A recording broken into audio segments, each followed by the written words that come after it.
ভাতা দিয়ে তো কোনো সংসার করবে না, ছেলে মেয়ের ভবিষ্যৎ তৈরি হবে।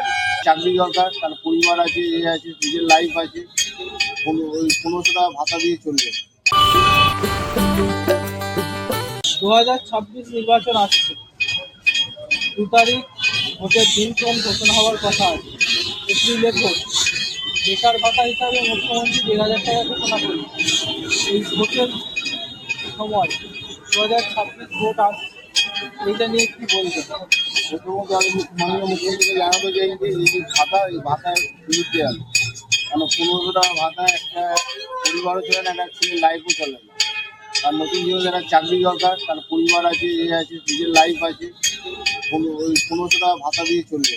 আমি চাই মাননীয় মুখ্যমন্ত্রীর কাছে যে যাতে কিছু পরিবারকে চাকরি দিক, ছেলেগুলোরা হোক, উন্নতি করবে।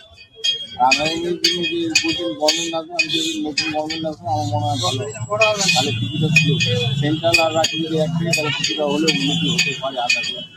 রাজ্য বাজেটে মুখ্যমন্ত্রী বেকারদের জন্য ভাতা হিসাবে 1,500 টাকা ঘোষণা করলেন। এটা নিয়ে কি বলবেন?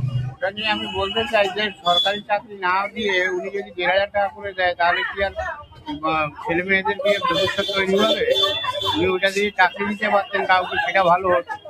ভাতাটা বন্ধ করে দিয়ে উনি কাউকে চাকরি দিন, 10টা ছেলেকে 10টা ফ্যামিলি চলতে পারবে, সেটা করলে ভালো হয়।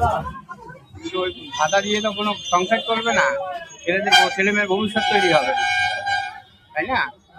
আমি সেটাই চাই মুখ্যমন্ত্রীর কাছে, ওটাই মাননীয় মুখ্যমন্ত্রীর কাছে ওটাই বলতে চাই, উনি ভাতাটা বন্ধ করিয়ে কিছু বেকার ছেলে মেয়েদেরকে চাকরি দিন, যাতে অনেকগুলো ফ্যামিলি বেঁচে যাবে, অনেকগুলো পরিবার ভালোভাবে বাঁচতে পারবে। এটাই বলতে চাই মাননীয় মুখ্যমন্ত্রীর কাছে।